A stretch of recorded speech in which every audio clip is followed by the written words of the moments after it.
SLBC tunnel ప్రమాదం జరిగి 13 రోజులు దాటింది. అందులో చిక్కుకున్న 8 మందిని ఇంకా బయటికి తీయలేకపోయారు. ఈ ప్రక్రియ ఎందుకింత క్లిష్టంగా మారింది? అసలు ఈ ప్రమాదానికి కారణాలేంటి? ఇంత జరిగిన తర్వాత ఎస్ఎల్బిసి టన్నల్ ప్రాజెక్టు ముందుకెళ్తుందా?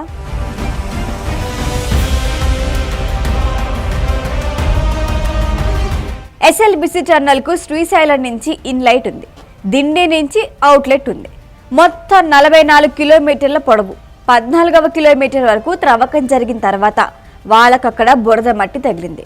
దీన్ని షీర్ జోన్ అంటారు. ఇది 2019లో జరిగింది. 8 మీటర్ల వెడల్పుతో ఉన్న ఆ మట్టి జోన్ నుంచే నీరు వస్తుంది. ఇంకా అర్థమయ్యేలా చెప్పుకోవాలంటే అతి పెద్ద నీటి ఊట ఇది. ఇందులోంచి నిమిషానికి 8000 లీటర్ల నీరు ఉబికొస్తుంది. దీనికోసమే ఇంజనీర్లు డ్రిల్లింగ్, గ్రౌండింగ్ ఒకేసారి చేయటం మొదలుపెట్టారు. అంటే సొరంగం తవ్వుతూనే అదే టైంలో సిమెంట్తో చుట్టూ నిర్మాణం చేశారన్నమాట. ఈ పని 2019లో జరిగింది. తిరిగి పనులు ఈ ఏడాది ఫిబ్రవరిలో మొదలయ్యాయి. వారం రోజులు డ్రిల్లింగ్ చేశారు. అదే టైంలో లైనింగ్ సెగ్మెంట్స్ కూడా పెట్టేశారు. అంటే టర్నల్ చుట్టూ పెట్టే వృత్తాకార నిర్మాణం అన్నమాట. ఒక్కసారి సెగ్మెంట్ ఫిక్స్ అయితే టర్నల్ సేఫ్ అనేది అందరి మాట. ఫిబ్రవరి 22 రోజున 50 మంది ఎప్పట్లాగానే పనిలోకి దిగారు. సడన్ గా 2 సెగ్మెంట్లు కుప్పకూలాయి. పైనుంచి భారీ ఒత్తిడి ఉండటం వల్లనే సెగ్మెంట్లు కుప్పకూలాయి. అప్పటికే లోపల నీరు బాగా ఊరటం, మట్టి పెరగటంతో సెగ్మెంట్లకు అమర్చిన బోల్టర్లు లూజ్ అయి ఉండొచ్చు. ఒక్కొక్క బోల్టర్ బరువు 3 నుంచి 4 టన్నులు ఉంటుంది. ఇవి లూజ్ అయి సెగ్మెంట్లు కూలాయని ప్రాథమికంగా భావిస్తున్నారు. నిజానికి టన్నల్ తవ్వకంలో ఇలాంటి పరిస్థితులు ఎదురైనప్పుడు ఏం చేయాలి అనే అంశంపై స్పష్టమైన విధి విధానాలు ఉన్నాయి. అంతర్జాతీయ స్థాయి నిపుణులు చెప్పిన విధంగా నడుచుకుంటారు. ఇక్కడ కూడా అదే చేశామంటోంది నిర్మాణ సంస్థ. అయినప్పటికీ టన్నల్ ఎందుకు కూలింది? దీనిపై ప్రభుత్వం ఇప్పటి వరకు ఎలాంటి సమాచారం ఇవ్వలేదు. మరోవైపు ప్రాజెక్టు ఇన్నేళ్లు లేట్ అవ్వటానికి కూడా చాలా కారణాలే కనిపిస్తున్నాయి.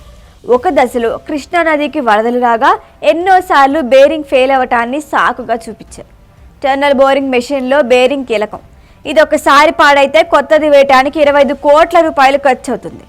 2015-19లో కేవలం బేరింగ్ కోసమే 150 కోట్లకి పైగా నిధులు విడుదల చేశారు. అలా పెట్టిన బోరింగ్ 2023లో తిరిగి పాడైంది. అప్పటి నుంచి ఈ ఏడాది ఫిబ్రవరి వరకు తిరిగి పనులు మొదలు కాలేదు. రేవంత్ రెడ్డి ప్రభుత్వం వచ్చిన తర్వాత మళ్ళీ బేరింగ్ కోసం నిధులు తీసుకున్నారు. అది చెన్నై వరకు వచ్చిందట. దాన్ని ఫిక్స్ చేయడానికి ఇంకొన్ని నెలల సమయం పడుతుంది. అసలు ఈ ప్రాజెక్ట్ ఇంత లేట్ అవటానికి ప్రధాన కారణాల్లో ఇంకొకటి కూడా ఉంది. టన్నల్ ప్రాజెక్టుకు లేట్ అవుతూ వస్తోంది కాబట్టి తాత్కాలికంగా లిఫ్ట్ ప్రాజెక్టు చేపట్టారు. శాశ్వత పరిష్కారంగా ఎస్ఎల్బిసి టన్నల్ ప్రాజెక్ట్ నడుస్తుంటుంది. తాత్కాలిక పరిష్కారంగా లిఫ్ట్ ప్రాజెక్టు కూడా ప్రారంభించారు. తెలుగుదేశం ప్రభుత్వం వచ్చిన ప్రతిసారి లిఫ్ట్ ప్రాజెక్టు మీద ఫోకస్ పెట్టారు. కాంగ్రెస్ వచ్చినప్పుడు టన్నల్ ప్రాజెక్ట్ మీద ఫోకస్ పెట్టారు. మధ్యలో వచ్చిన బీఆర్ఎస్ పూర్తిగా ఫోకస్ తగ్గించింది. అందుకే ఈ ప్రాజెక్టు పూర్తికి నేలు టైం పడుతోంది. అయిందేదో అయిపోయింది. ఇప్పుడు పరిస్థితి ఏంటి? టన్నల్ ప్రాజెక్టు తిరిగి మొదలవుతుందా? ఇంకెన్నాళ్ళు పడుతుంది? ఇప్పుడున్న పరిస్థితుల్లో ముందుగా చిక్కుకున్న 8 మందిని ప్రాణాలతో బయటికి తీసుకురావటమే లక్ష్యం. ప్రాణాలు కోల్పోతే కనీసం మృతదేహాలైనా వెలికి తీయటం ముందున్న పని.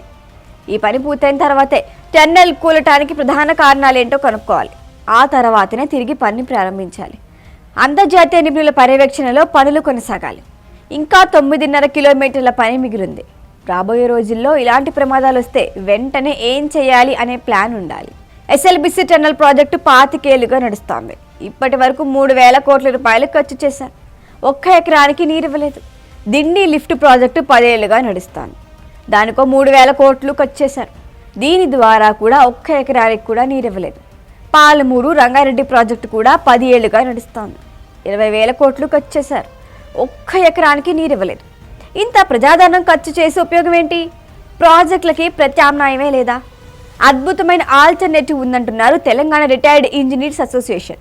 గ్రౌండ్ వాటర్ను రీఛార్జ్ చేసుకొని కుంటల్ని కలుపుకుంటూ పోతే సమస్య ఈజీగా పరిష్కారం అవుతుందని చెబుతున్నారు.